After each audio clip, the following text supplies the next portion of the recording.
I certainly am that. We are going to record the presentation portion of this meeting, and then we could discuss if we should turn off recording for the discussion. But David, over to you, and I again appreciate your patience there and everyone else.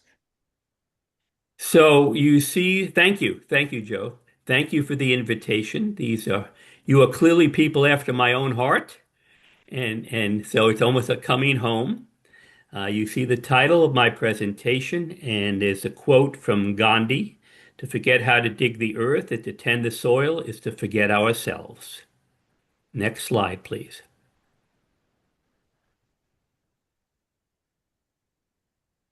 Ah, so this is my first mentor, George Willoughby. He was a Quaker activist, living most of his life in Philadelphia. Um, I lived with George for almost 11 years, and George, this was beginning in the 70s. And George, while working as a printer, working at the local food co-op, doing his Quaker things, et cetera, et cetera. But the main thing I remember George from and what I learned from George is he spent 6 or 7 hours a day at his typewriter, writing letters to nonviolent activists all around the world. Where he found all these people, I don't know. Um, and these are the days, of course, before email and whatever. So a letter would get there, and it would take 3 weeks to get a response. But his task was connecting people up with similar like-minded activities around the world. And I watched him do that every single day. And some people these days say I'm sort of the reincarnation of George Willoughby. And George and I spent many trips to India. And actually, at the age of 95, we were scheduled to go in 3 days, and he died 3 days before our last trip in 2010. Next slide, please. This is Krishnamal Jagannathan, just turned 100 years old. That's 100 years in our years, because in Tamil Nadu, when you are born, you're 1 year old. So she would be 101 in Tamil years. Krishnamal Jagannathan comes from the quote, untouchable Dalit caste, but she spent 30 years doing land reform work in eastern Tamil Nadu in far south India, where she obtained land for 17,000 families who'd been landless for 700 years. And I worked with her on that beginning in 1981.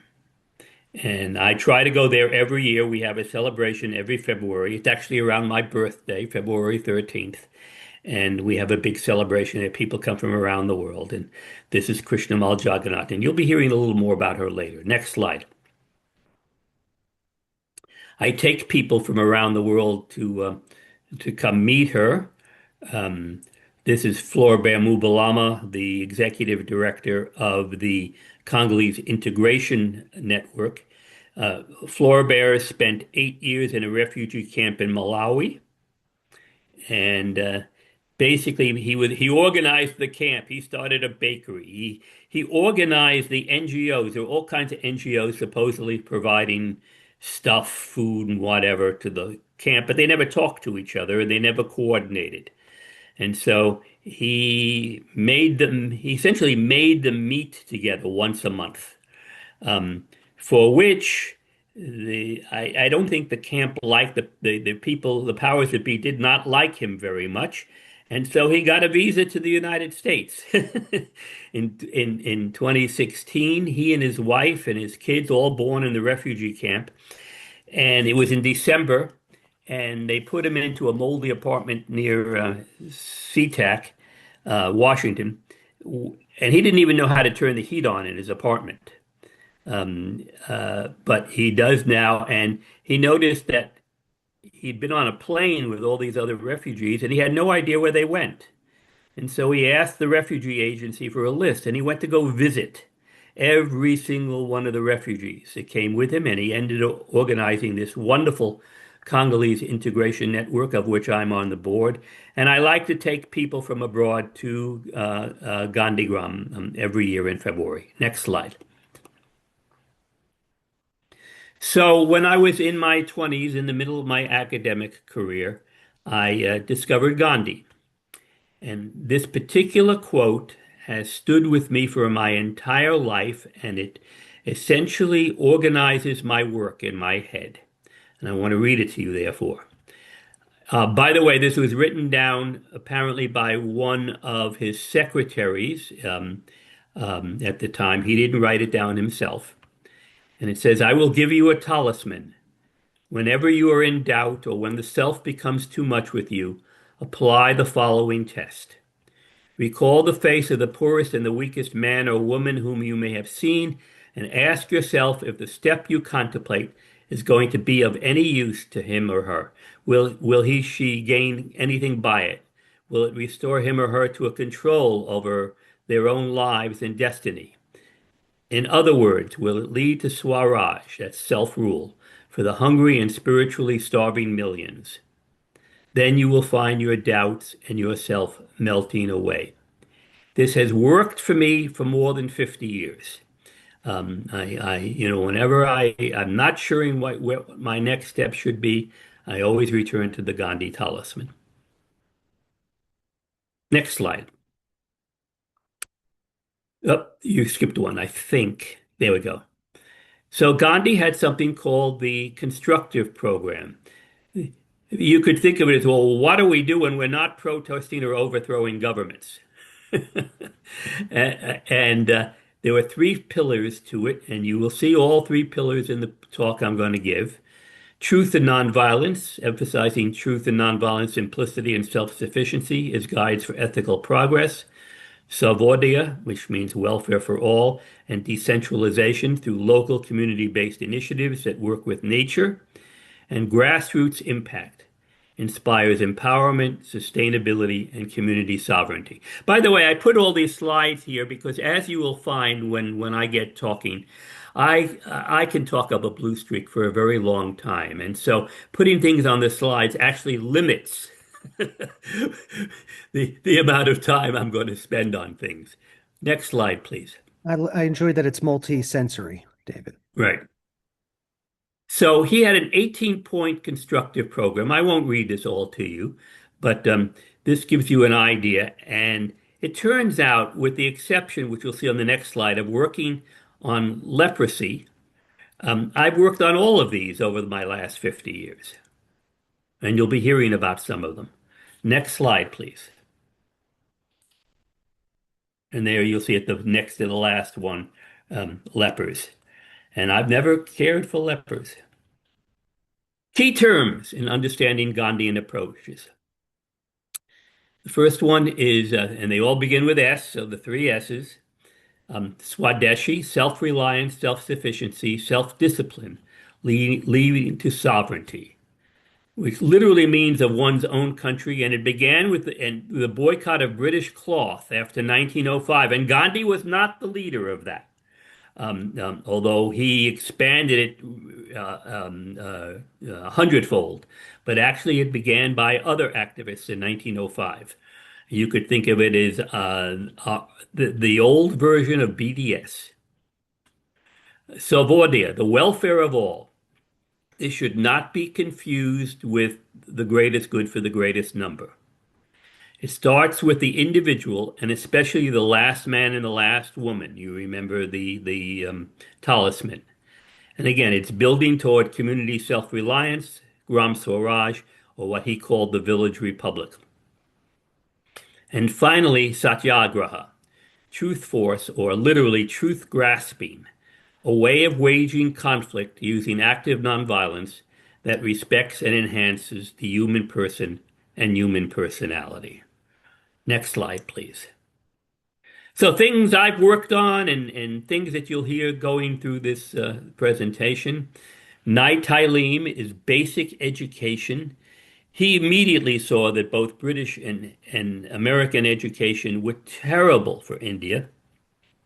And he came up with a scheme called basic education, where literally the students from day one would be learning skills that were useful in their communities.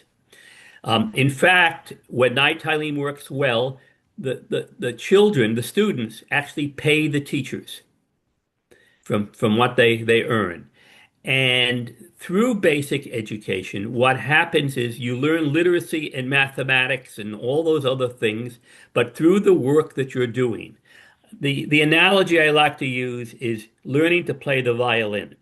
You don't just learn to play the violin. You learn what music is. You learn how to make a violin. You learn where the wood comes from and what trees would provide the wood for a violin. You learn what the catgut is made of, if you're still using catgut strings. You learn the history of the violin and tie it into the history of other countries. So it's basically you have a subject where you're learning a skill, but all the other things that we call education, as it were, are organized around that skill. And I'm involved in a big Night project with the Baiga people that I may talk about later. I met this man called Ajmat. Ajmat is only 40 years old, but I think of him as my reincarnation in India these days. Um, he became a Gandhian in 2003. He lived in these Baiga areas in Madhya Pradesh, and you'll be seeing where that is in a minute. And he's my main organizer with the Baiga people. Ajmat is quite extraordinary. He was the head, I guess, the general secretary of what's called Young India, an organization, a non-governmental organization, non-bureaucratic organization that organizes young people to do good works in their communities. And so he's used to speaking to 5,000 people or more at a time. Kude Kitmatgar. During the Gandhian struggle, there was a man who is called the Muslim Gandhi, a Pashto man. There's a wonderful book called The Man Who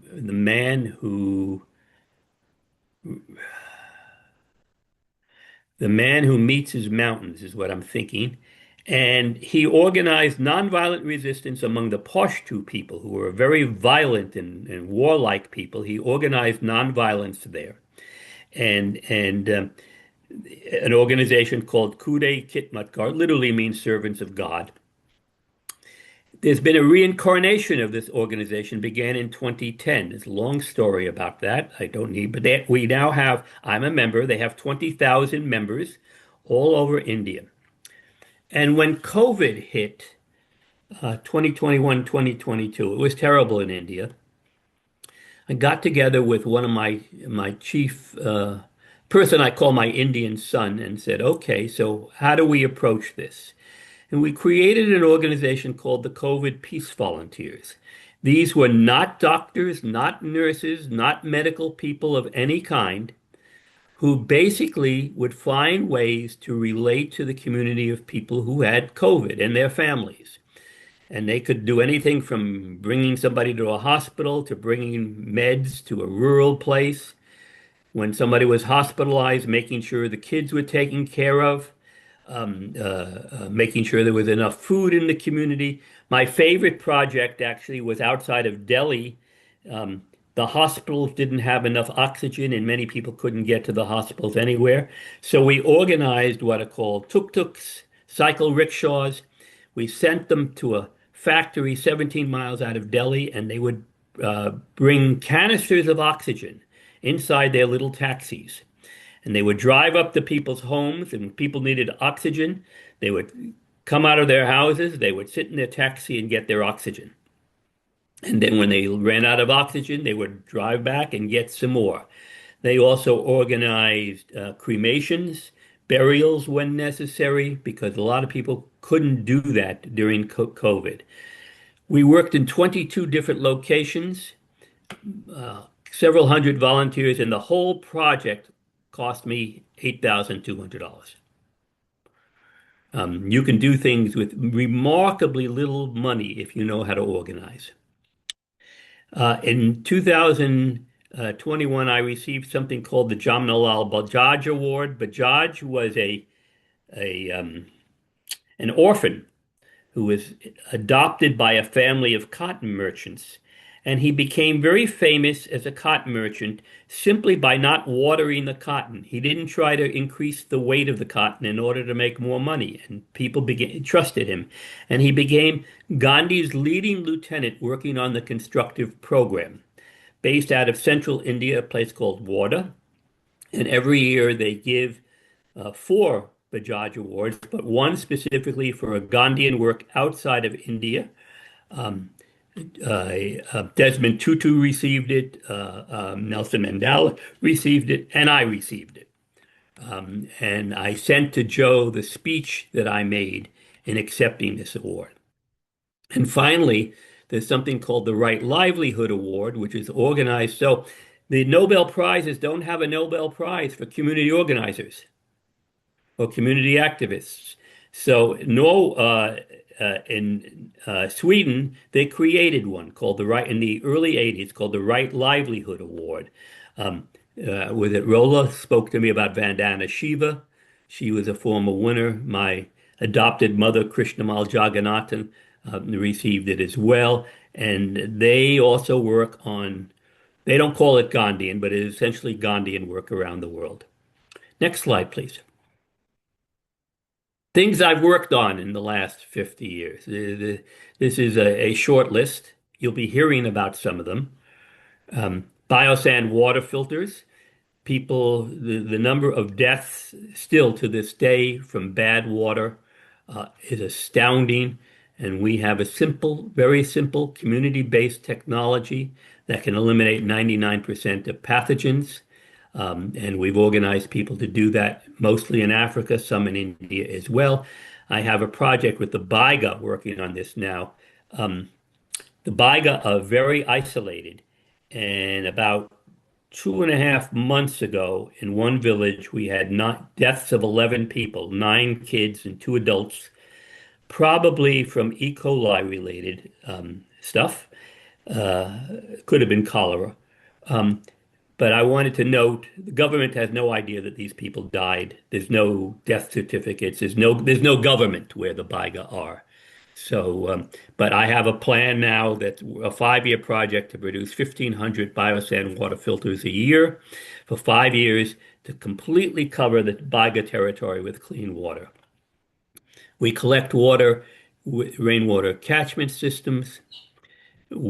I've helped set up domestic violence shelters. There's an organization in Uganda called the Rape Hurts Foundation, a wonderful organization. And we set up a shelter for sexual assault survivors and their children. It's actually named after me, which I'm somewhat abashed about. They have my name on a plaque there. And I said, we could have done better things with the plaque. Joe mentioned the Friends Ugandan Safe Transport. How I got into that is a long story, but we set up what is essentially the same as the Underground Railroad in the U.S. Quakers know about those sorts of things. And so we set up an Underground Railroad with conductors, etc. Conductors never knew each other. We were afraid that they would be captured and tortured, and they were. But we managed to get 3,011 LGBTQI people out of the country. They're in 22 countries around the world now, none of them in the United States. Along the way, we had to deal with 11 murders. But that's what we did in Uganda. Currently, it's virtually impossible to get anyone out of Uganda.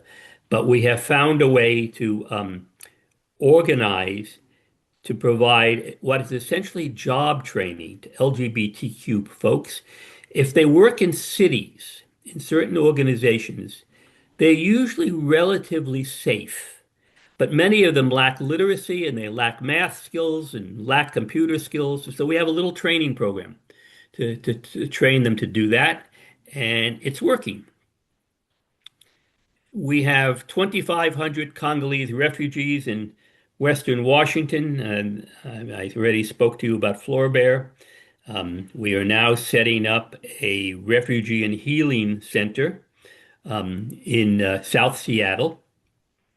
Actually, we just got the last money for it yesterday. And it's to provide wraparound services to refugees and immigrants coming from Congo or from anywhere else. Actually, at one point, we had more Ukrainian refugees than we had Congolese refugees. Um, but we're busy setting up this center. And a little interesting story was about 5 years ago, three of the staff came to me and they said, David, we want to set something up. We need to have a place for the kids to play. We need to have a place where people can do job applications. We need to have a place where we can do trauma healing work. And they went on for about 3 minutes, and I stopped them. And then I went on for the next 7 minutes, and they're looking at me with their mouths hanging open and say, David, how did you know? And I said, very simple. My grandparents went through such a center in New York City. That's actually where they met. And so we've been setting up this center. Bring the mothers home. So in eastern Congo, women are raped. It's the rape capital of the world. And they often have children by their rapists. And if it's a difficult birth, they will go to a hospital or clinic to give birth. But unless they can pay the bill, they're not allowed out. There are literally armed guards keeping people in the hospitals and clinics. Um, Now, you could blame the hospital, but frankly, the hospital has no other source of support except money. There's no NGOs, there's nothing like that around. Um, there's no government funding, there's no government. I like working in places where there's no government. Thank you, anarchists. They are my dogs. They herd anarchists, I guess. Um, and so we organized a system to essentially ransom these women out of the hospitals. And then the question is, well, we've ransomed them, but they don't have anything and they can't feed their children. And so we have little projects, everything from permagardens to sewing projects to whatever, to make it so that they can have an income. And so we actually got several corporations to fund getting the women out of the hospitals and clinics. And then we've raised the funds for the projects about, well, what happens when they get home. Smokeless briquettes. I have a friend who's a refugee from Congo, a green business expert, who in the city of Bukavu in eastern Congo organized the city he had 100 widows from the war, and he organized ways to collect all the organic waste in this city of 2 million people in Bukavu, and with these organic waste, turn them into smokeless briquettes, which burn faster, don't smoke up the home, and sets up other little businesses for these women to earn a living. Equatorial Voices Network. So like Willoughby, people would be writing me from all over the place. Daily. That's how I spend 8 hours a day. I live in a country that I call Couchistan. Couchistan is my couch. It has a capital. We even have a song. Um, but in Couchistan, the Equatorial Voices people would contact me from all over the world. And finally, I said, my job is making it possible for you to know each other so you can learn techniques from each other, but you're all going through me. And so I set up something called the Equatorial Voices Network where they can talk to each other. They do presentations usually twice a month to each other. They work together, they become friends, all from Sri Lanka to Latin America. And I said, we're not going to have a white person in North America leading this network. So I managed to get three coordinators. The international coordinator lives in India, and two people, one from Kenya and Uganda, who run the network. I don't. Finally, Good for Good. This is dear to my heart. Good for Good is an organization, having worked for a very long time in the global South, I discovered that the thing you need to make any program work, you only need three things: leadership, leadership, and leadership. And I said, well, all these groups and organizations are doing projects, but no one has figured out a way to support the leaders of these programs when they have a health emergency, or their monetary source of income has failed and they don't have money to send their kids to school, or they themselves need more training. Nobody was out then. So we set up something called Good for Good. We organized it, five people organized it mostly to begin with our required monthly distributions from our IRAs. And that's the way we have funded it. And we have 16 partners in the network. You can't apply for funds. You will never find us online. Um, but the board members have all worked around the world for a very long time, and we figure out who we're going to support. So these are other things I've been working on. Next slide. These are the biosand filters made by the Baiga people. Um, they got a contract. Again, we had trained Ajmat, and then he trained other people. And they got a contract to provide biosand filters to all the child care, early childhood education centers in the city of Indore. And they provided all the filters, and these are some of the filters they made. Next slide. And there's Ajmat. Um, Next slide. And now got that far? The Baiga people. You want to know about the Baiga people, okay? So where are they? They are mostly in the vanishing forests of central India, especially eastern Madhya Pradesh, based out of a town called Umaria. Um, Believe it or not, and they would be in the far eastern portion of this Madhya Pradesh. And believe it or not, while it's in the middle of the country, it's almost impossible to get to. It took me 33 hours on my last trip within India to get there. The purple areas on the right are the areas where we're working. Umaria is the big one. Shadol is where Ajmat's from. Anupur is another community. This community is being beset by coal mines. The rich Indians have invested in these coal mines and are totally ruining the environment. The elephants have been stampeding out of the Anupur area. We found them as far west as Umaria, destroying villages and whatever. But they all came from an old elephant reserve in Anupur. But because of the coal mines, they weren't able to live there anymore. So you could call the elephants are climate refugees. How did I get to be there? So again, I had trained Ajmat in biosand filter construction, and that took off great. I had organized COVID peace volunteers and the Baiga. That's going to be the next slides after this one. And I have something I call the Purple Umbrella Award. So I'm fairly well known in this world. I'm much better known in India than I am in the United States. Um, and I have this funny habit. I go around the world meeting people who do absolutely extraordinary things. And I give out purple umbrellas. The purple umbrella symbolizes the umbrella covers all. And I go find people and I travel long distances to present them with a purple umbrella. That's it. No money, a certificate, and a purple umbrella. And here comes a story. Next slide. So this woman, this is in Umaria. So when COVID hit, the Baiga live up in the hills, very inaccessible, very poor roads.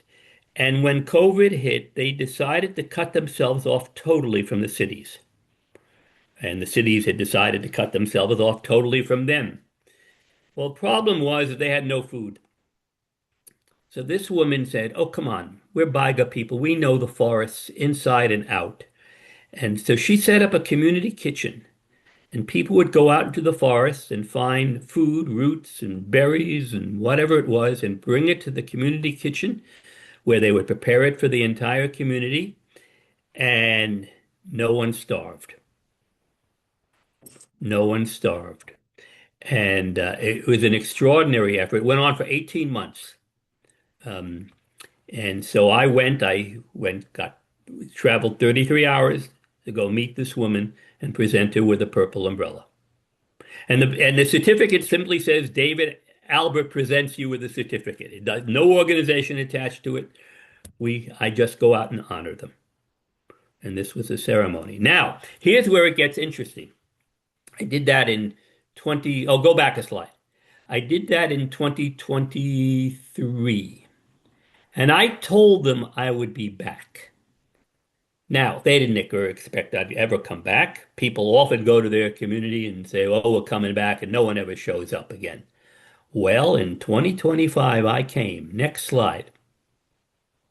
And when they heard I was coming, they decided, so as I'm walking up the road, because obviously couldn't take any other form of transportation, they greeted me. And this is one of my greeters. Next slide. This was the community of women that I was working with, and we were going to teach them permagardens because their food situation is just awful, especially in April, May, and June. Last month, the temperature got to 119 degrees.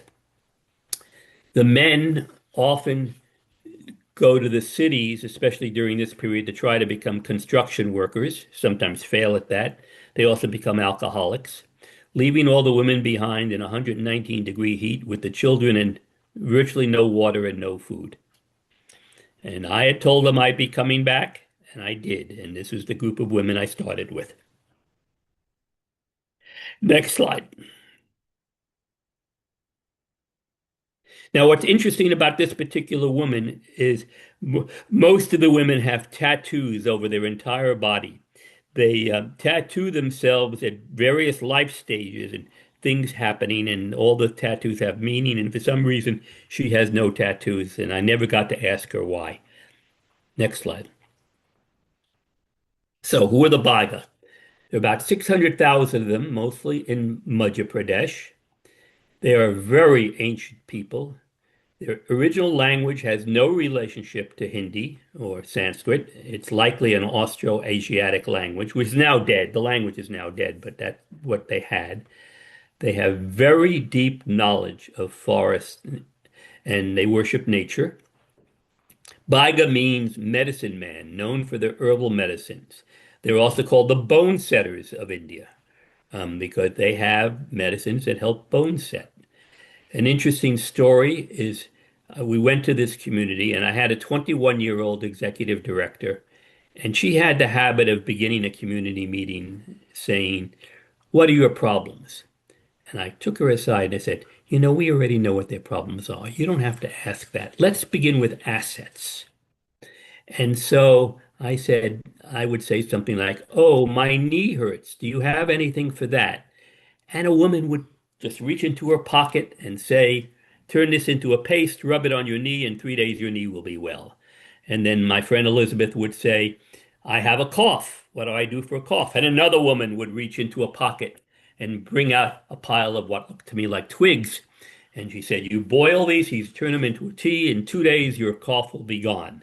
And the importance of doing that was to make them recognize, which they sort of knew, but we made it explicit because we came from the outside, that they had assets. The important thing, I like to do asset-based community development. The Baiga people are traditionally hunter-gatherers and shift cultivators. I saw a seed bank with 150 different kinds of millet. But traditionally, they won't plow or scratch the breast of Mother Earth. So they shift from place to place planting, and that's how they traditionally grow things. They're now doing some plowing, but they still have this memory that they could do things in another way. And I said the women are known for tattoos. Next slide. Next slide. Here they are showing me some of their medicines. Millet is their main staple. Coal mining is kicking them out of some areas. Climate change is literally killing them. There is very little water and less of it clean. Um, in the dry season, they will get cholera and E. coli. In the wet season, they will get typhoid. It really depends on the season, which waterborne illnesses they will get. The men often go off to the cities. There are few actual operating schools. Oh, there are school buildings and teachers being paid, but the teachers never show up. They literally never show up. So and that's true for about 90% of them. There are some dedicated teachers, but very few. And it's hard to get to these schools, and people don't want to be bothered. So they theoretically have operating schools, but in fact, they're not operating. There are no health clinics. There's no government presence. There are very few roads and mostly no electricity among the in the Baiga villages. So this would be an obvious place where anarchist approaches could be tried and could transform communities. So I'm going to stop there for a minute to ask if you've got any more questions about the Baiga, and then I'll move on.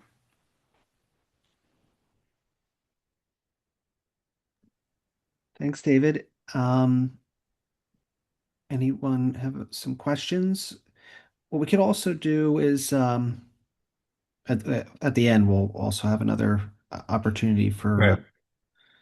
for It was questions. just an obvious stopping point if people have Yeah, yeah, questions. yeah, yeah. Take a sip of water. Smoke them if you got them. Yeah. Okay, we'll hold questions to the end. Thanks, David. And you can put them in the chat too. So, So so now on to permagardens. Oh, Keith, were you yeah. What about the tattoos? They really were not evident in the photos you took. Are they on the face? Yeah. Yeah, I have to go find better photos of the tattoos. Are they on the face as well, or All over the body.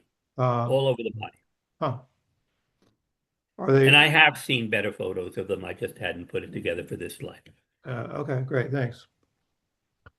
David Rolak has a Permagarden. question about the sand filters. Yeah. How are those made? Ah. So they're made out of cement and sand. We have a mold and people, put this into the mold. And then we have ways of sifting and cleaning the sand to a very exact size um, um, to put inside these filters, usually 27 inches of sand, and then a water layer on top. And I could explain, it would take some time to tell you exactly how the pathogens are killed that way. But I actually, last time I was there was a filter I helped set up in 2018, I think it was, or Ajmat set it up. And so it was 7 years in, and the only water I would drink was water from a biosand filter. Because if you buy bottled water, most of the time it's not real anyway. People just take tap water or water out of the river and they bottle it up in a bottle and sell it in cities and people feel like, oh, they won't get sick from it, and that's just not true. So I love drinking my water from the biosand filters.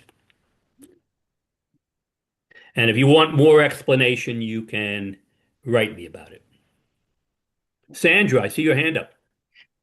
Yes, I'm curious about these sand filters. Does it have to be, when you talk about sand, it's like the sand on the beach or?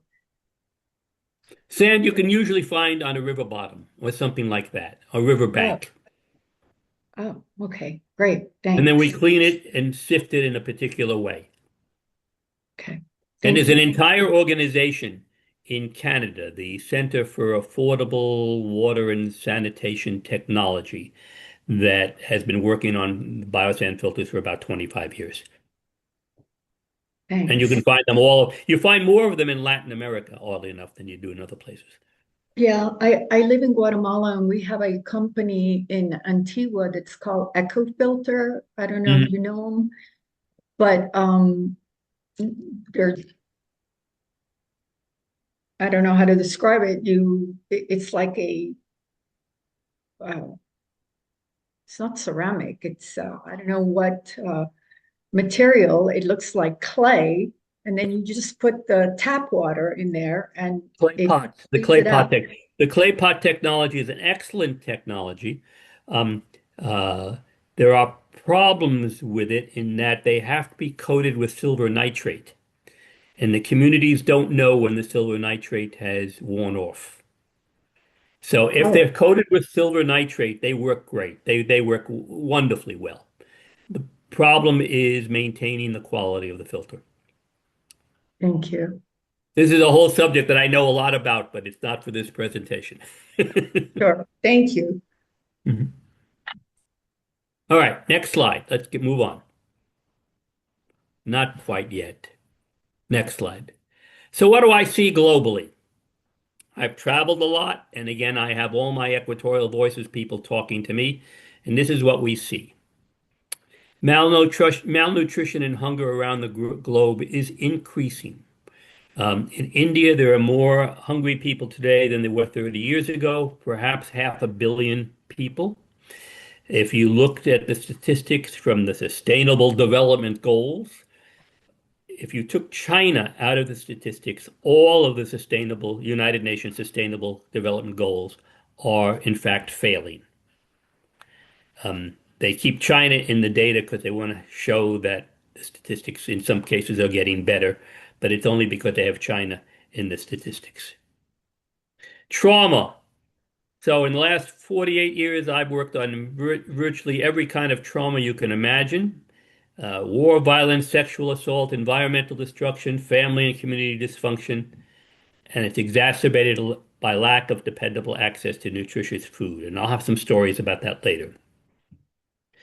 Children are stunted in their physical growth and mental development. And this is usually the result not of lack of food, although there's that too, but usually it's bad water. And the children spend all the energy that they get from food fighting off waterborne parasites, which means that the energy from the food is not going to their brain, and by the time they're 5 years old, they're stunted. You could send them to school, they don't learn much of anything because their brains are already permanently stunted. And that's true at about 50% of the children in Congo and about 40% of the children in India. Markets are beginning to fail, and food is often unaffordable, unavailable. I expect we're going to see that all over the global south soon. I see it all the time now. And we have it in the United States too. I mean, that's what food deserts are about. There's theoretically enough food, but the food is not getting to the people who most need it. The land is losing its capacity to hold water and grow food. Soil depletion.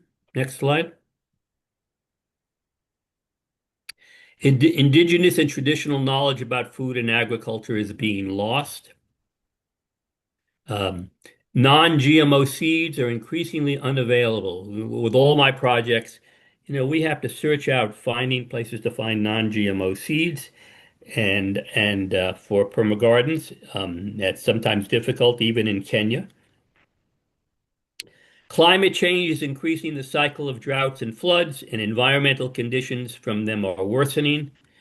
And finally, and I'm sure you see this, empathetic people in the first world feel spiritually exhausted and disconnected as they don't know how they can make common cause with others around the world and be part of effective solutions, especially in climate mitigation and adaptation. This is sort of a challenge for anarchists, especially. So it all comes down to mothers. Next slide. This is a woman named Fulbai Singh. I'll be talking with her later. She's one of our main organizers among the Baiga people. She began her Baiga. When we taught her, she didn't believe the gardens were going to work. And so she did them for herself. She actually has two children, and she had food all year round. And she said, that's just amazing. And she's now trained 758 families. But the gateway, so people ask me, what's the worst trauma? And, um, Laura asks, what I mean by markets are starting to fail. So what happens is, for example, you'll have a bunch of farmers, they're all growing maize. They have a good harvest.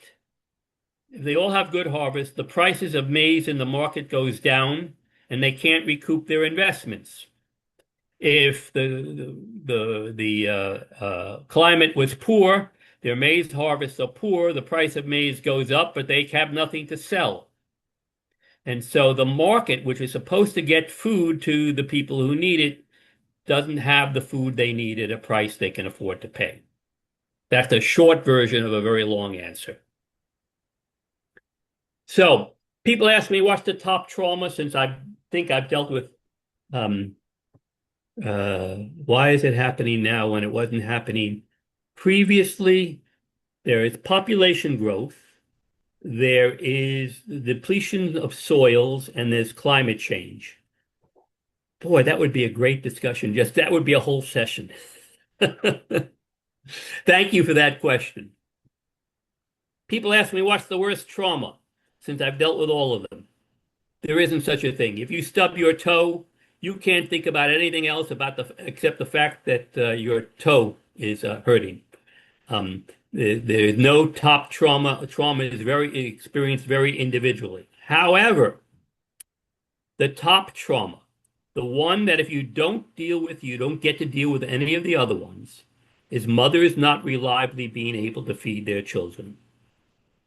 A mother's planning horizon is 48 hours. How do I feed my children today, and how do I do so tomorrow? And the women have learned through experience that they should not plan for the future because the future doesn't help them feed their kids. And so go back a minute. So under these circumstances, what's the sense of planning for the future? And I want to give a brief example of that. Next slide. Next slide, please. Okay, so this example comes out of Burundi. One of my very first water projects was in Burundi. It's a funny story about how I ended up working in Burundi, but not necessary here. What's the purpose of having children in these communities? Someone to support me in my old age. There's no social security or anything, so if you happen to be a person who live long, you're going to have somebody who can support them. And in Burundi, 1 of 6 healthy children will earn enough to support me. All right, so that would mean the optimal number of children to plan for is 6. But it doesn't work that way. Because out of every 6 children, 2 are going to die before age 5, usually from bad water. 2 will be stunted in their growth, nutritional deficits, especially lack of vitamin A. And I noted that we have stunting in Congo and India. So if you knew that 2 are going to die and 2 are going to be stunted in their growth, and you need 6 healthy children in order to get 1 who's going to support you in the old age, how many children should you plan for? Next slide. You need to plan to have 18 children. Well, no one plans to have 18 children. It doesn't work that way. But people often ask me about overpopulation, and I say, well, again, if you want somebody to support yourself in your old age in Burundi, the optimal number of children to have would be 18. I can cut that down by cutting down waterborne illness deaths. I can cut that down if I can cut down the number of children who are stunted in their growth, and I can get down to 6. And if I do those things, it can happen very, very rapidly. The best example is Kerala in India, where they don't even have replacement growth anymore. They used to have average 7 or 8 children. They average now 1.6 children, and this happened like in a 15-year period. Thank you, by the way, to communist organizers in the state of Kerala, where they have essentially eliminated extreme poverty. The only state in India where they've done that. So it gives you an idea why planning is not a good idea. It's not a good use of your mental energy. Next slide. This is essentially why most development efforts fail. Now, if I had 3 hours, I would talk to you about development. And I often I get invited to speak at university development programs in India. And I keep on asking people, why are you here?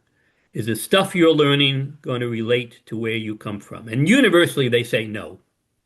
Universally, they say no.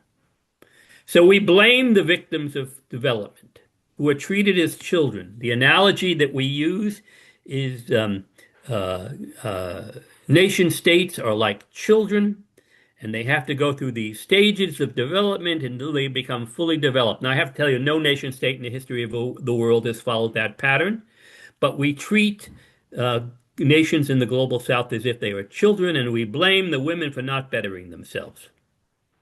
Now, as that happens, you should know that no professors of development, World Bank, or IMF experts ever lose their jobs. Their programs could totally fail. Their theories can be poppycock. It doesn't really matter. They will never lose their jobs.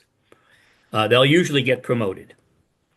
I like to talk about the Grameen Bank failures. These are the loan programs for poor people that came out of Bangladesh originally. And I've read maybe 20 studies of Grameen Bank. It works if you start with people who are already slightly, at least slightly above the poverty line.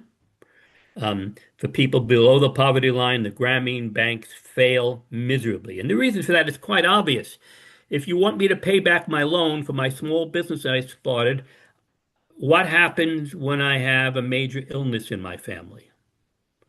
You know, a death in the family, a burial that I have to pay for.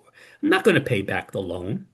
And so the Grameen thought, oh, well, we'll put these women in groups, you know, and they'll take responsibility for each other. Well, the opposite happened. The women would say, no, of course you shouldn't pay back the loan. You should pay for, you know, dealing with the medical care that your husband needs. And so you have collective failure of the Grameen Bank. But meanwhile, perhaps hundreds of PhDs have been earned analyzing the impacts of the Grameen banks. And these folks who get these PhDs go on to become professors of development. So yes, Laura, microloan programs are the worst. Next slide. You go to a village. I've gone to hundreds and hundreds of villages, and I try to talk to people as best I can if I can get around the language problems. I always apologize for the fact that I'm working in English. I speak some Tamil.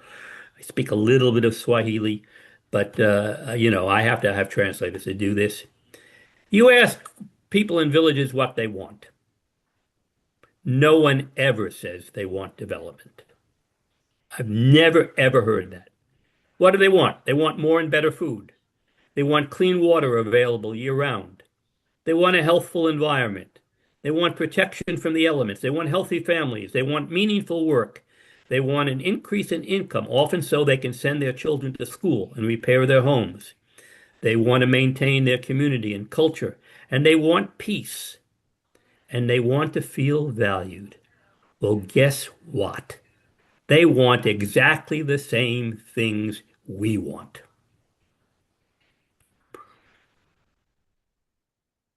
So this is a project. I'm going to get to the Baiga in a minute, but I wanted you to see this. This is a project in Congo, right in the middle of the war zone, Minova, Congo, right in the center of where the war is going on. 7 million people have died in this war, but we found women who were coming out of our Bring the Mothers Home program. And we said, well, you can grow food for your families. And we began doing Permagardens programs inside the war zone. And it's going spectacularly well. I have lots of stories from it, but that goes. So what are permagardens about? They're about water, they're about carbon, they're about soil, and the forgotten element, they're about people. People is the most important element. Next slide.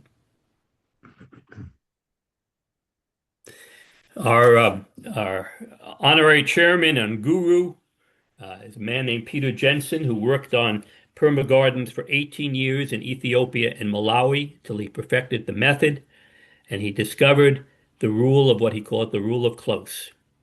For any project to work, it has to be close to you. It has to be local. All materials have to come locally, nothing from the outside. It has to be organic, Has to be small. You always have to start small, and it has to be easy. If you lose any one of these five elements, projects will often fail. Next slide. So what are permagardens? They're a home-based garden system. It combines the principles of permaculture design and bio-intensive organic gardening. It's a garden, it's not a farm, with the implication of smaller size in the yard near the kitchen, where more direct control and harvesting can be daily. I'm going to show you pictures of these to explain all I'm talking about here. Combination of the words permanent and garden, soil-based structures such as swales, channels to direct water to the garden, holes to capture excess water and save it for times of drought, permanent pathways between garden beds to capture and direct water, and finally bordering the whole garden with berms, raised soil with perennial planties. We love sweet potatoes for this purpose because they have a lot of vitamin A for the kids. They are gardens adjacent to the home, built to last a lifetime through land shaping. That includes double digging. People ask us, how can we get 5 times as much food in the same area that you have a kitchen garden? And one of the keys is something called double digging. We remove all the topsoil in the 4 meter by 4 meter square. We can do smaller too. 4 meter by 4 meter square. We take off all the topsoil and then we dig into the inert earth that's underneath the topsoil.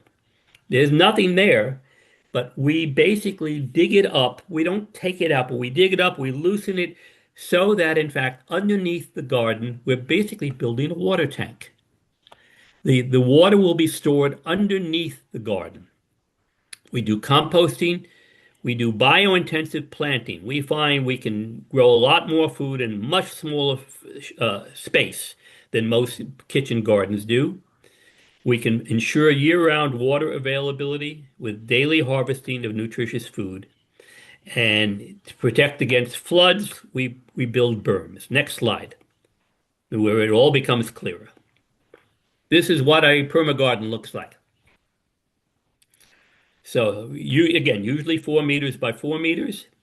We'll have these berms that will protect against floods coming down the slope, and the water will be channeled in these swales, between the beds.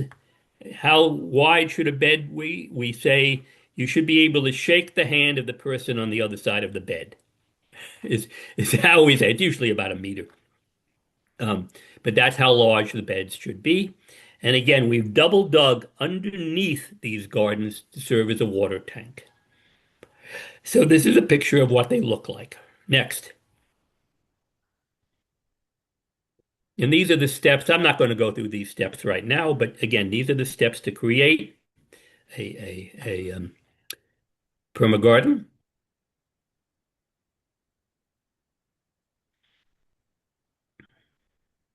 And here's one in a rainy season. And you can see the water flowing between the beds. The water will then flow under the garden to where we double dug, and the water will be stored there. And then we put the topsoil back on, and so there's like 26 inches of soil that we can work with. You only have to do this once. If you've done it once and you've done it right, it will last for years. Next slide. A lot of this is about water management. We have to stop the water from destroying your garden. We have to slow the water down. We have to allow it to sink underneath the gardens, and we need to let the water spread. So much of this is about, think of it as building a double dug raised beds inside a protected water tank. Next slide. And what happens? Permagardens can grow 4 times or more food on half the land available for conventional home gardens. We actually did an experiment in Kenya. We did this experiment where we put a permagarden right alongside a traditional kitchen garden. So people could actually see the difference. and we grow 4 times or more food on half the land area of a conventional home garden. Food expenses can be reduced by 45 to 50%. And here's the most important part. Mind change begins to take place. People who don't think they can take responsibility for their food supply in any meaningful way and can't plan, all of a sudden mind change begins to take place. People often say we're a hunger project, and I reject that description. We're a mind-changing organization. We begin with a survey, which we'll actually do twice. We will do it before we begin the training, and then we will do it 8 months or 12 months later after the first drought or dry season. We'll go back and ask similar questions. These are the questions we ask. I'm not going to read them to you except for the first one. You see the red writing there. The other questions ask about food availability and whether you were hungry. But the first question asks, were you worried about it? Because if you're worried about having enough food for your kid, you're not thinking about anything else. So the how many times were you worried is the most important question that we ask. Next slide. And then we do a survey again, 8 to 12 months later. So go back up a minute. Again, question 2, how many times were you worried that your household might not have enough food to eat? That's the most important question, because if we can get past that, if we can get the mind change to take place, all kinds of incredible things can happen. Next slide. By the way, getting past the worry will usually take about 3 years. It doesn't happen overnight because they say, oh, our garden worked this year, but it might have been an anomaly. No, yeah, it might have been an anomaly. So people need to have the repeat experience of it working. Other observable measures. And people ask, well, how do you evaluate your programs? Yeah, we're going to do professional evaluations, blah, blah, blah. But I got this one from my director of global initiatives who lives in Kenya. He was a school teacher. And he discovered that 96% he went to this school in a rural area. He'd been assigned 96% of the kids were malnourished. Some of them were literally falling down on the way to school. They were so hungry. He knew he couldn't grow enough food at the school, so he went out to the community on weekends and taught them permagardens. And I asked him, well, how did you really know it was working? He says, well, I could ask what they were eating. I could see if they brought any food. But he said, the most important measure, the kids started wearing shoes to school. The families previously couldn't afford shoes. And the symbol of the change in their status was the fact that their kids were wearing shoes to school. I know of no professional evaluation program that has ever asked this question. They learned to do table banking. Okay, so they have surpluses. What do they do with it?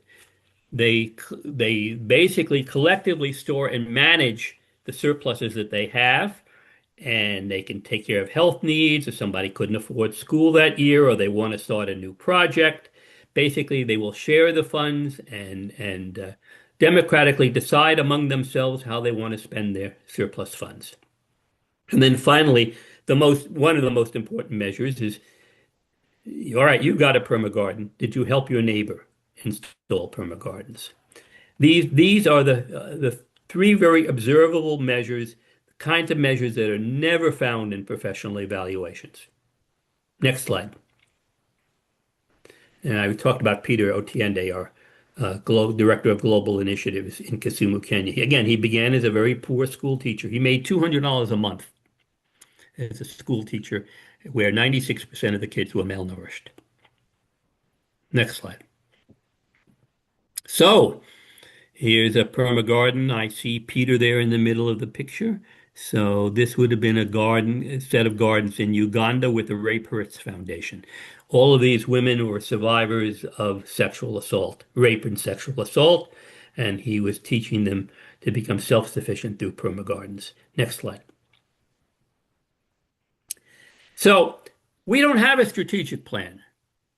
If any of you have ever worked on strategic plans, you know you make your strategic plan, you'll spend a lot of time on it, you do a lot of wordsmithing, and then it goes into a file cabinet or a drawer, it sits on your jump drive or whatever, but you don't use your strategic plan. We basically work with what we call a theory of change that I'm going to explain to you now. So first of all, the simple one are the outputs, the number of families growing successfully, the number of families who replant their permagardens when needed. Those are the outputs. Next, short-term outcomes. And these are all measurable. Reduction in number of malnourished, hungry, and stunted children. Less money is spent buying food in the market. Food is grown successfully during dry seasons and droughts. We had a 3.5-year drought in eastern Kenya. Many starvation deaths. Children literally fainting on the sides of the road walking to school because they were so hungry. They were so malnourished.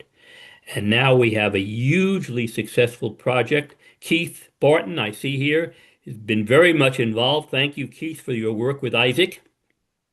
We have an 8-person team that's working constantly there.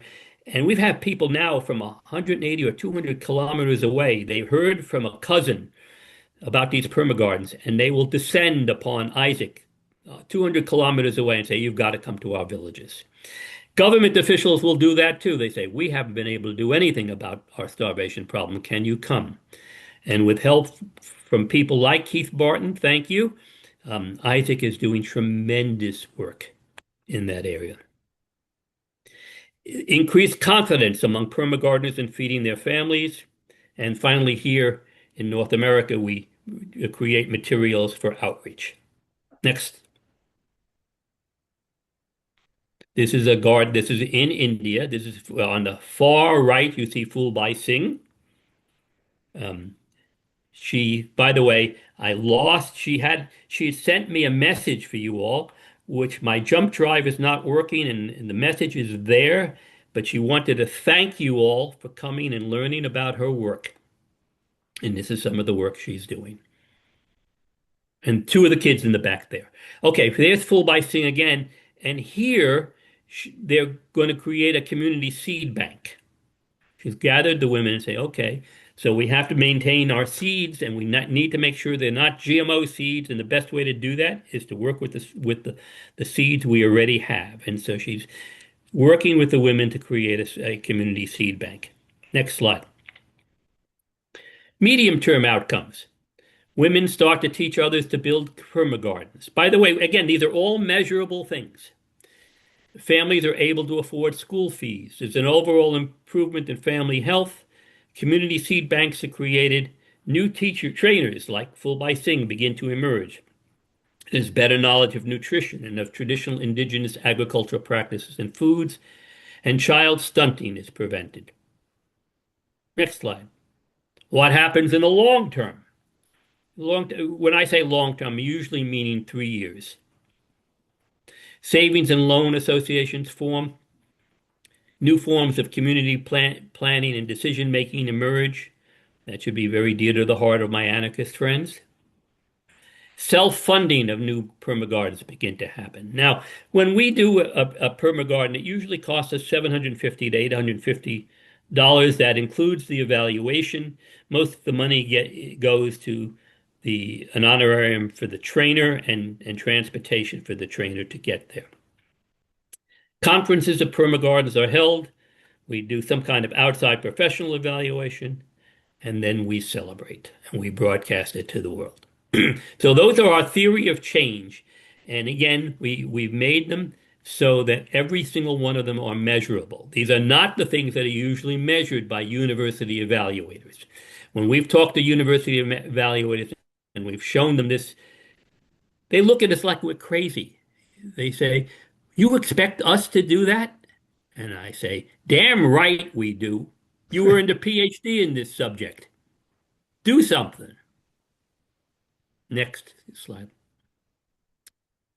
and right relationships. So one of the subjects that's very dear to my heart and difficult is how do people in North America into right relationships with people in other cultures and other places? And I'm still a student of that. Um, uh, but I remember that at all times, and that people in these environments often turn out to be my teachers. As I remember with the Baiga, they've taught me amazing things about herbal medicine. And how do we enter into an exchange, which is a free exchange of ideas, with people who come from a very different background and at a very different stage of community growth? Next slide. Ah, so this picture is taken in southwest Rwanda. Rwanda is a very, quote, rich country these days, a Switzerland, as it were, of Africa, because they steal the minerals from Congo, especially coltan, which your computer or cell phone doesn't work without. 80% of the world's coltan comes from Eastern Congo. They steal it. The United Nations steals it. They ship it off to Kigali. Kigali ships it off to China or wherever they're going to ship it. They become very rich, but leaving behind the entire country. Southwest Rwanda has lots of landslides, hundreds of people killed in landslides, leaving hundreds of orphans behind. And we have people there that are teaching permagardens in Southwest Rwanda. Next slide.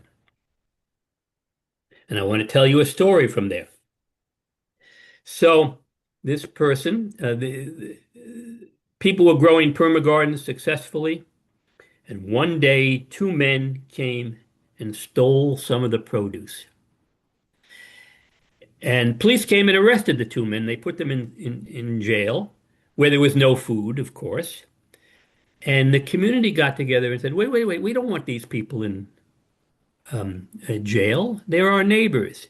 And I usually tell people that if you're stealing food to feed your children, it isn't really stealing. But the problem is you're stealing from other people who also need food to feed their children. So we need other words for stealing because it's not really stealing. Anyway, the community got together and they had a little march to the jail, and they told the jailers that they want these two men freed. And the jailer said, well, what should be their punishment? Should they pay you back? They said, no, no, no, no, no. Should they work in your permagardens? We've got the permagardens going fine. They said, the penalty is we want to teach them to build permagardens. And so they did. And this is one of the men who stole, showing food from his own permagarden. And what they did is they created a reconciliation garden where the people who had been stolen from and the people who stole got together, built permagardens together, and twice a week they sit around the garden and think about good things they could do in the community with their surpluses. Next slide. And there he is harvesting carrots. Next slide. So here are the Baiga again with their herbal medicines. It's interesting that I don't see tattoo. Yeah, there was a shoulder tattoo there that I see, but next time I'll put together slides of the tattoos. Next. And there they are working in the garden. Again, the total investment, tiny, tiny investment. Usually they'll have pickaxes. If not, we'll supply a couple. One shovel is usually enough. We don't even need shovels. So there's hardly anything in the way of equipment.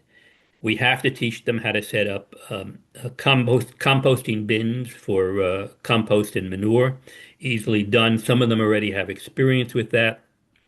The gardens require a hefty amount of wood ash and compost to do really well. Next slide. Yeah. Could you go back to that slide? Yeah. I wanted to point out two things that have really impressed me in the videos that Isaac sends me from Kenya. And that's the posture. Well, first of all, it's women working in the garden. And Isaac has been encouraging men to participate in Mm. the garden work, and that's paying off. There is a noticeable increase in the participation from men doing the really quite heavy work of setting up a garden. The other thing, the two other things here. One is that the women, this is true in Kenya as well, dress in these elegant clothing while they're doing Mhm. garden work. Yep. It just astonishes me. And they manage to keep the clothing immaculately clean. And I don't know how they do it. I don't know that either, but they will often dress up in their best for these projects. They want to impress. Basically, it's their way of saying this project is really important to us, and therefore we want to dress in our best. And the third thing I want to point out is their posture, that they bend Mm. from the waist and Mm. their spine is largely straight, which struck me very noticeably. This was also true in the Kenyan example. It's not a typical American posture. We could learn from them. Yeah. Okay, next slide. And there's a finished garden with the Baiga people. You can see me on the far right in my usual blue khaki shirt. And they were very, very excited about it. This garden has done very, very well. Next slide. There's Ajmat talking with the women. Um, I don't have a good picture of their seed banks. Their seed banks are amazing, um, but Ajmat meets virtually daily with various groups. So in the course of the past year, he did not meet his target. Our target was 1,200 gardens. He only got 1,084 done this year. He felt very abashed about that. And I said, hey, that's 1,084 more than they had before. So this is one of the very first Permagardens, and you'll see Elizabeth Bisno, 21-year-old executive director of the Permagardens Foundation at the time, with the women who'd grown a permagarden. She had a blast. Next slide. Another garden. This is again in India. Next slide. There's Fulbai Singh with her two children. And again, I'm sorry that I do not have her message to send to you, but she really just wants to thank you all for your interest in her work, which she's now taken on as her life work. And that's it. David, Thanks thanks so so much. much. That was absolutely wonderful. Let me just unshare this. Thank you for that wonderful presentation. Um, very intriguing and lots of incredible topics for us to dig into. We have 30 minutes left. I'd love to um, get questions and start a discussion. We can go around the room um, so that everybody has a chance. Somebody like to start? Would you like to start?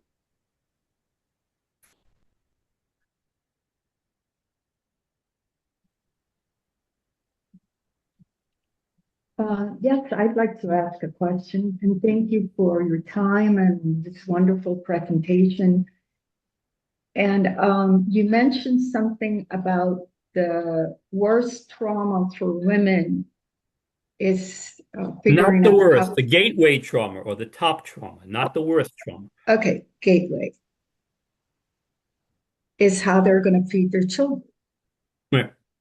So my question is, doesn't that contribute somehow in their cultural framework to stop having so many kids?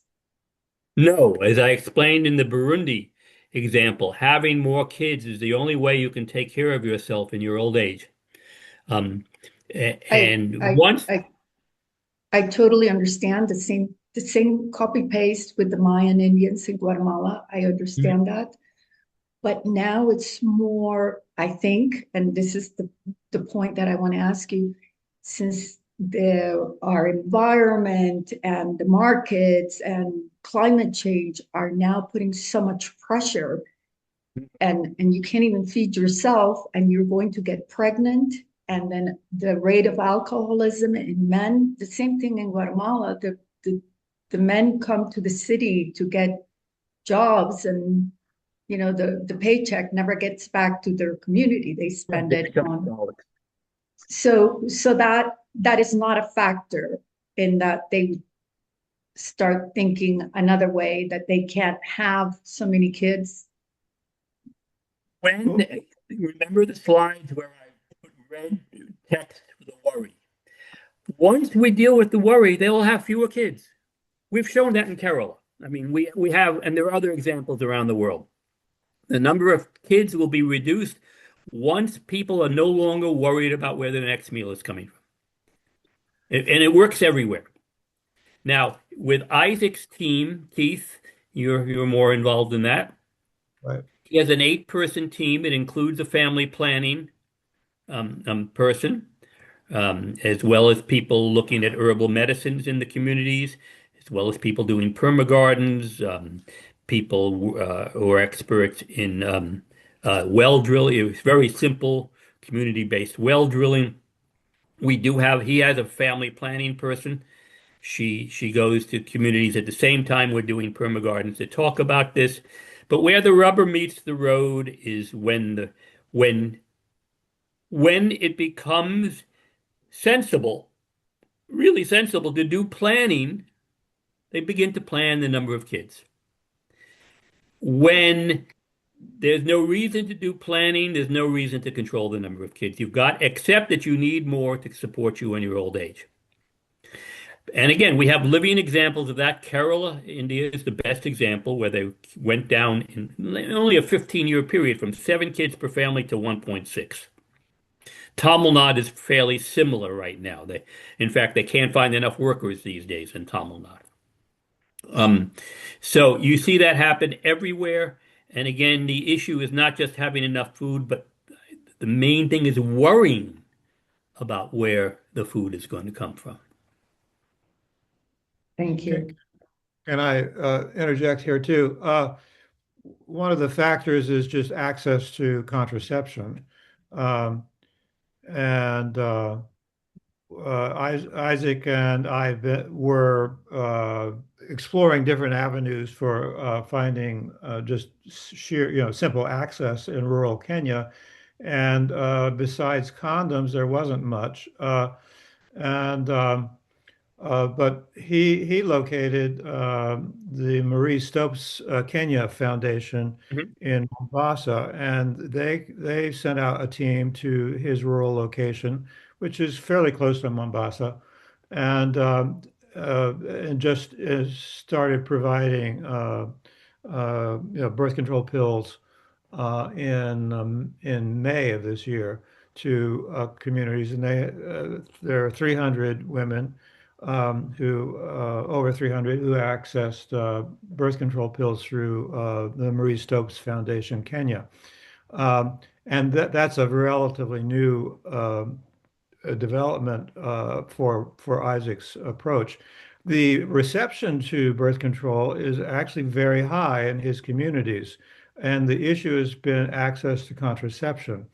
And people were very sensitized to the value of having smaller families during the drought because literally lots of people died and they just couldn't feed themselves. So there was the reception was there um, and remains high as access to contraception has been a limiting factor. Yeah. With the Rape Hurts Foundation, they do provide contraception and contraception information. Most of that was cut off when the USAID cuts came. Um, in Congo, so many of the women are raped, and so many of the births come from rape. And again, in Eastern Congo, there literally is no government. There's no government, and there's no NGO health centers, and there's no access to any of that stuff whatsoever. And the main way, I don't even want to say that because I don't know that for sure. But I was about to say one way to cut down the number of kids would be preventing rape. And again, Rape Hurts Foundation is working in the same environment in Uganda, in Ginger, Uganda. Thank you, David. Thanks for your question, Sandra. Well, It's a good question. Good question. Yeah. this comment that Keith just made, building on that, the reception to birth control in the indigenous in Guatemala has not been very successful because these are very evangelical and Catholic Yep. communities, and so it's a sin to take birth control. So the community workers start explaining the system of the rhythm, and it's very difficult. The husband comes to their home and drunk or whatever, and she can't say, "Oh, honey, not tonight because I'm ovulating." So that's what's been happening here. And there is, I don't know how our government does it, but if you want birth control, there's clinics where you can go get it free. Yeah, they're lucky. Most of the places I work, there are no clinics. Yes, Laura, please.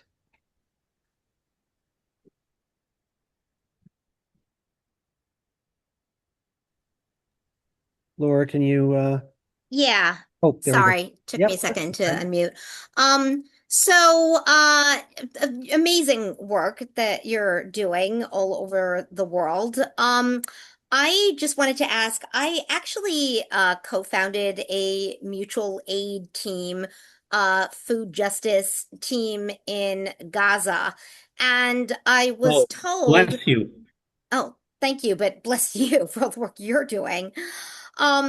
And I was recently told by some lawyers that I could turn it into a nonprofit, like a 501(c)(3).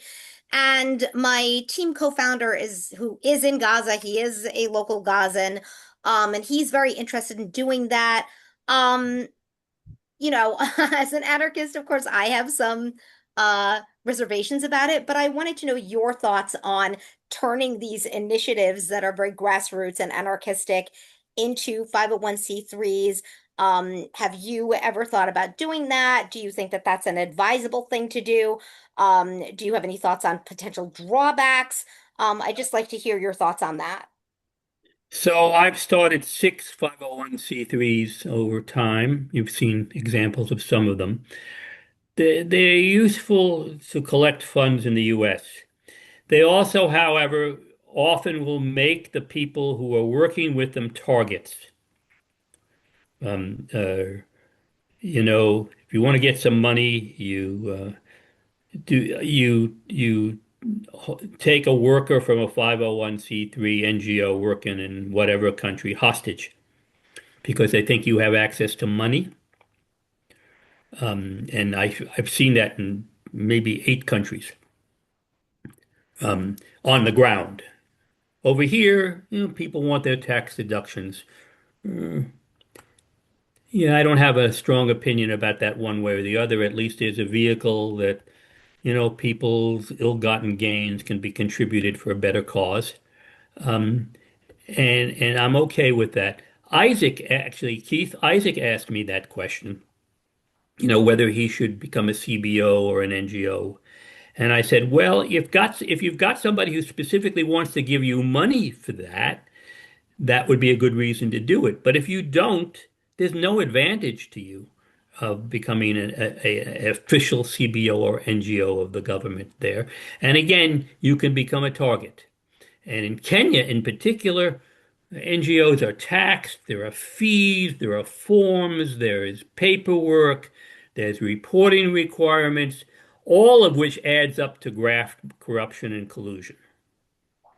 That's essentially what it amounts to. It's just another avenue for wealthy people in cities, lawyers and accountants and whatever, to make money off your little NGO. So,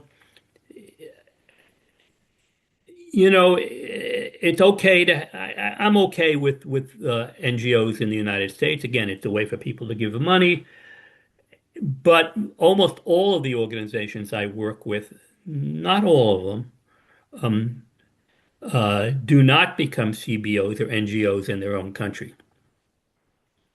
I hope that helps. I don't have Um, much more other than my experience to work with. so just a quick follow-up question. So you're saying um, turning the initiative into an NGO here would make them a target in their home country, or only if they incorporate it as an NGO or a nonprofit Either, in their home either. country? They Either see way. funds coming. I've just been dealing Yeah. with two hostage situations myself Oh my God. because horrible, horrible, horrible. I'm not going to explain them right now. I'm dealing with them literally right now. Oh my God. And one with an 8-year-old child where they cut off the toes, Oh two toes, and God. sent it to the person who ran the organization. And um, by the way, we got the kid out, but he's in very, Oh, very bad shape. Um, Basically because they thought he had access to money, which he did oh. through us. But we didn't pay the hostage takers. We paid the police. Oh my Uganda police God. are not paid normally. And so that's the way the police pay. So we paid the police, and they found a way to rescue the kid in 36 hours. May have been collusion with the hostage takers. I have no idea. The interesting thing is they gave us a refund. The police gave us a Wow. partial refund, which was shocking to me. That is Which was shocking. shocking to me. There are all kinds of things that you have to work within the confines of the culture. You can change little things, but you know, I hear about graft and corruption and bribery, and you know, if bribery is the only way to get things done, I'm okay with it. I'm okay with it. Not here, but there. If that's the way their culture works, I have to work within the confines of the culture. Hmm. Thank you, David. Thanks, Laura. Appreciate your question. John? Good question. First, I wanted to thank you so much for your presentation. I'm really glad it was recorded. I think you have a lot to communicate to people, and I hope it'll inspire a lot of people to get more involved in projects, either around the world or here. Um, John, if Joseph will send me the emails, I'll get you all connected up to the Permagardens Foundation. that's great. We're doing some gardening projects on our land. We have 88 acres out in the country. I really want my son and his partner to see what you're doing there. Um, this question of population raises all sorts of issues. Um, one of which is that in the United States, people have no idea about the demographic transition that's going on around the world. They're still blaming people around the world for having so many kids and causing problems. I just checked the latest statistics. India has a fertility rate of 1.9 now. It's not even replacement. Not even replacement. Guatemala is only 2.3. When I was growing up in the 1950s, at the height of the population boom, the US fertility rate was 3.7. So that tells you something about what's going on in the world.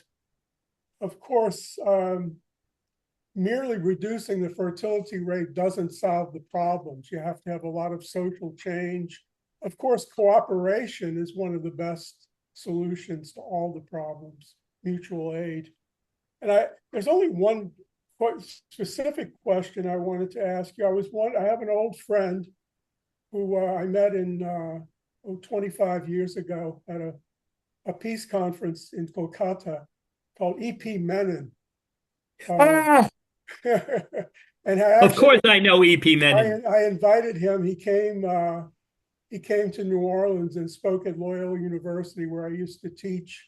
And I was just wondering if you had contacts with him and had worked together with him, or have any observations on his project. He has the India Development Association, I think it is. Yeah, I don't Part of know the much world. about his projects. Yeah. I met him in 1977, and I had visited his place in 1981.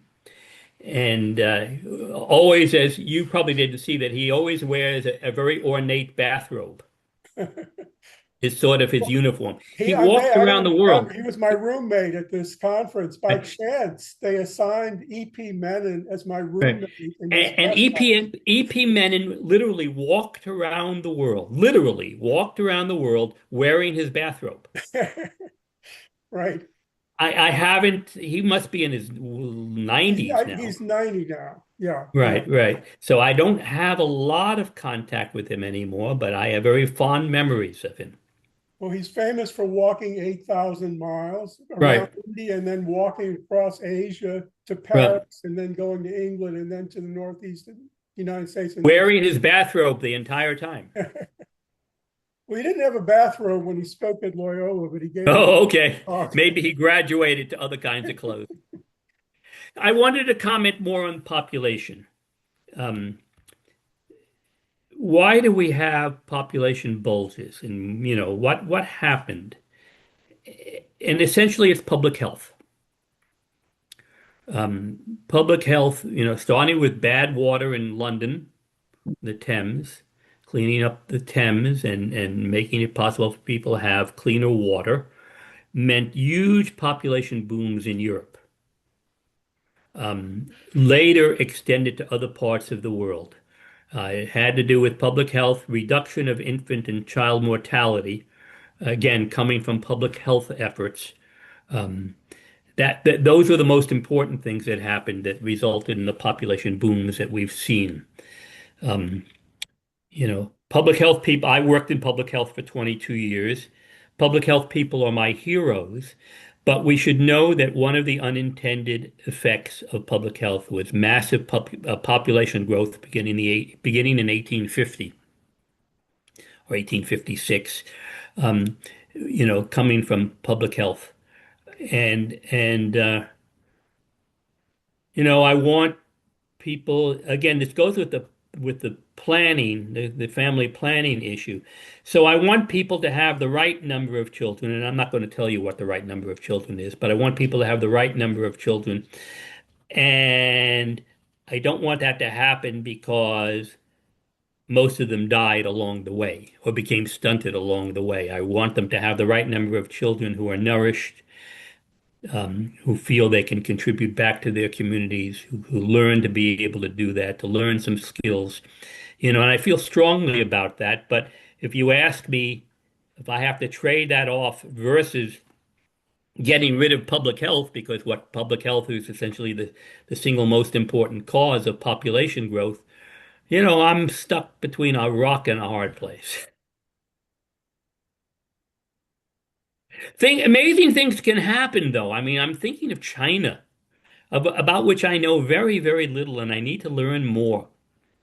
Very repressive country, um, same levels of graft, corruption, collusion, et cetera, that you find anywhere else. But, but they brought 800 million people out of poverty, and that's a great conundrum to all my friends who are very interested, including me, in human rights, in the right to associate, the right to free expression, et cetera, et cetera. And in China, they thought that was a trade-off against survival. And these are the kinds of questions that in my work I don't usually wrestle with. I stick to my knitting. I'm very much a stick to your knitting person. I can have an opinion about all those things like anybody else can. You know, I read a lot. I'm sort of well educated in certain ways and not in others. But the trade-offs there and what they mean for policy, I don't know. It's kind of like the USAID cutoffs. My friends in Uganda have experienced the USAID cutoffs as an absolute disaster, and my friends in Kenya are happy about it. So, and they can all give you good reasons. What are the reasons in Kenya? I haven't heard that opinion, that position. Oh, because the USAID money usually essentially most of it ended up in the pockets of government officials and the military, or large NGOs based out of Nairobi, mostly out of Nairobi, some out of Kisumu. The money never got to the people it was intended for, or alternative, it actually went to exactly who it was intended for, which were government people in the military. Um, uh, I had a friend that worked for USAID in Rwanda for 5 years, a Rwandan, and he came to me one day and he says, 97% of the money I worked with never got to the people who it was supposed to go to. And I had to explain to him, oh, no, on the contrary, it went to exactly who it was intended to go to. And again, it was government and military in large places. And every NGO and its mother has an expensive office in Nairobi. They like to open projects in a place called Machakos, which is 45 minutes to the south. World Vision has a project there. Mercy Corps has a project there. Everybody's got a project there.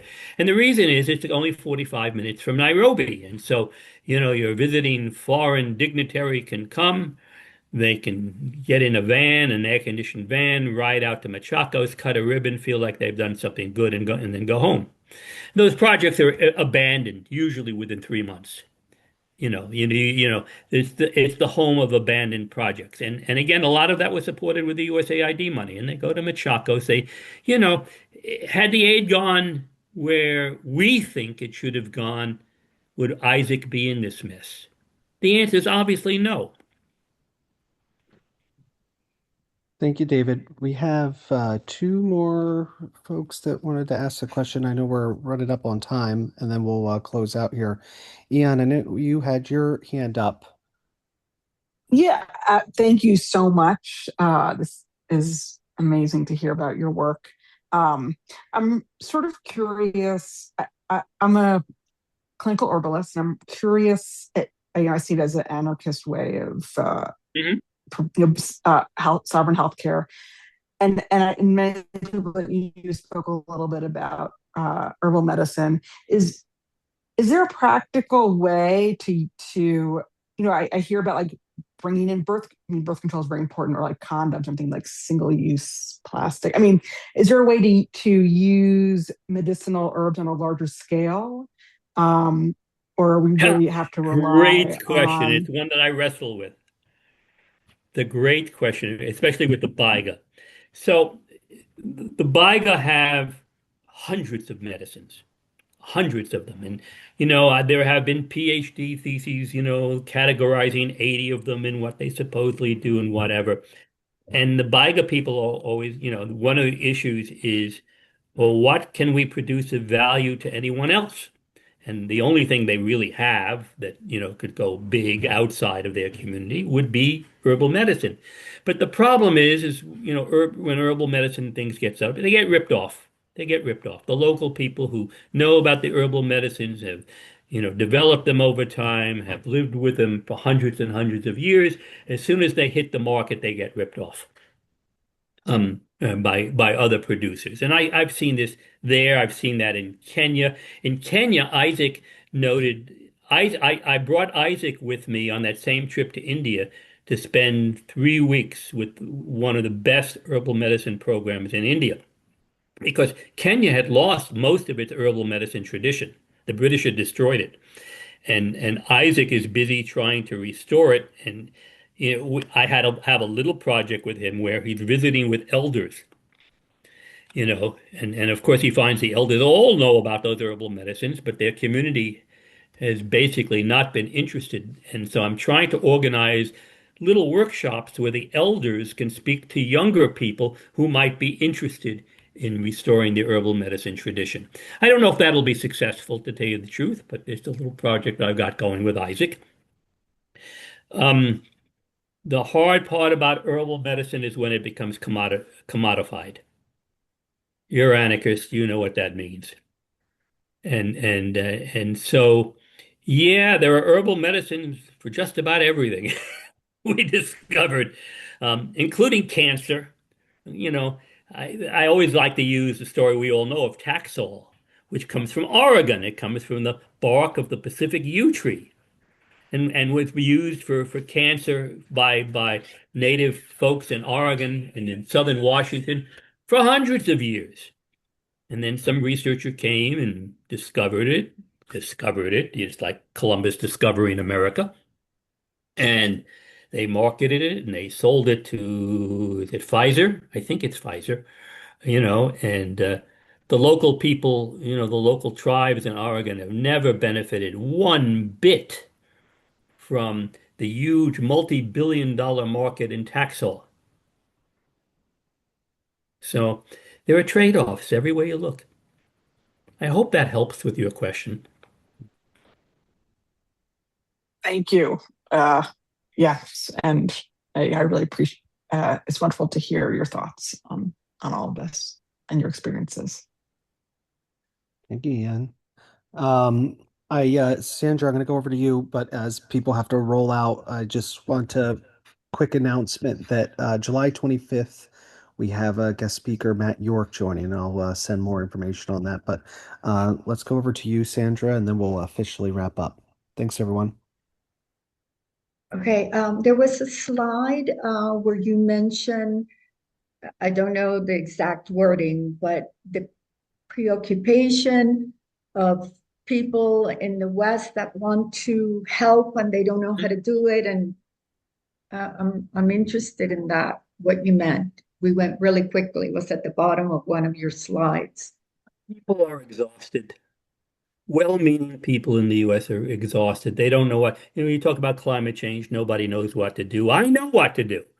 Um, uh, but they're, become spiritually exhausted with that. I have many friends, who end up going to a demonstration once every 2 months, and that's the extent of their involvement in making real change in the world. And I understand how they got that way. That they don't see results from their work. They don't know how to make common cause with other people. This is where anarchists, could be a real force in the world. And I'd love to see that. But that's it. People feel disconnected. Their empathy feels like it goes out the window. Um, uh, some people like that become MAGAs. I know lots of good people who became MAGAs. Now they're leaving too.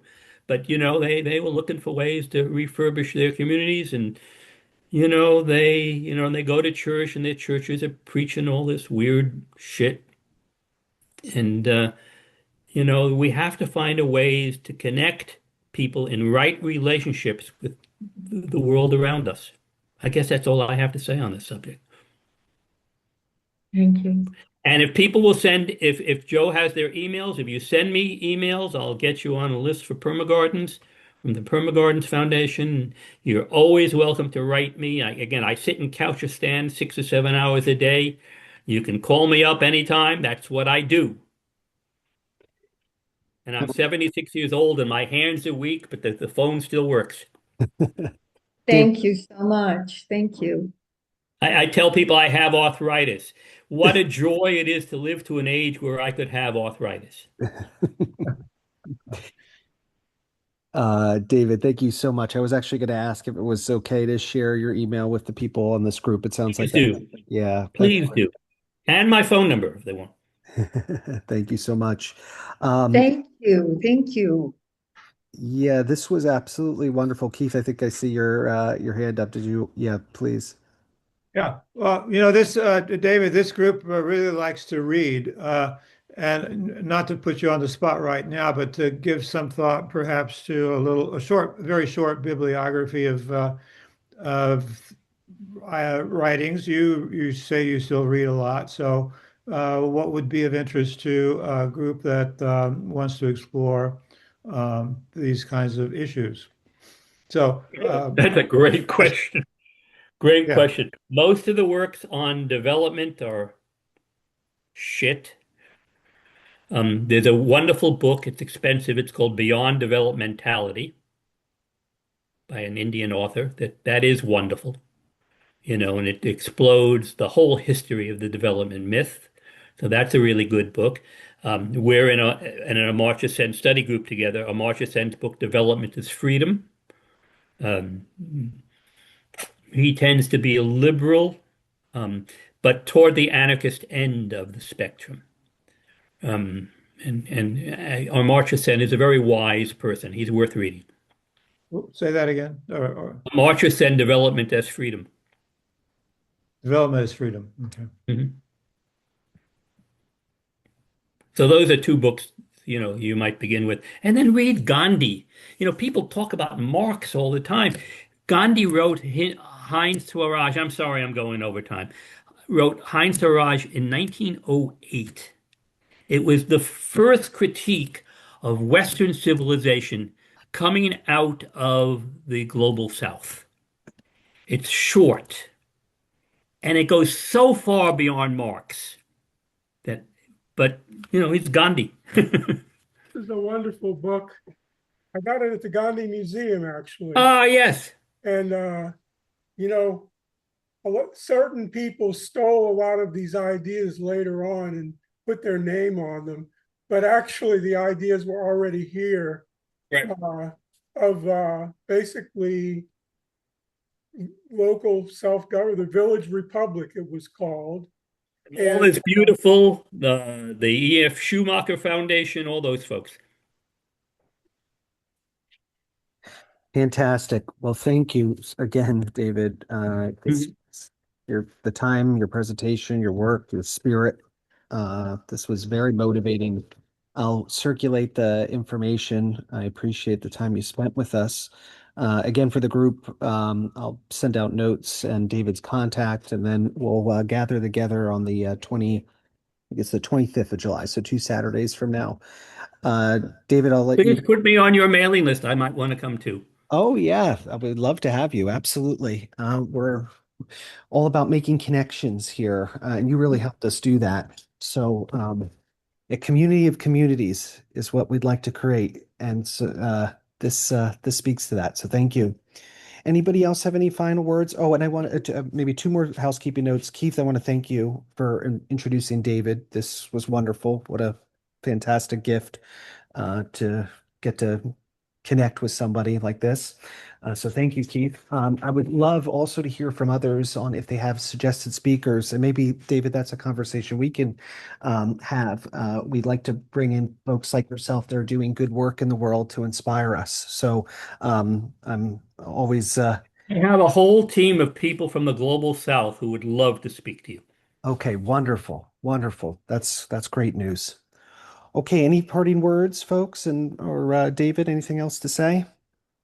Thank you all. Thank you all for your good work. Thank you for your spirit. Keeping anarchist community alive is important and vital for our world.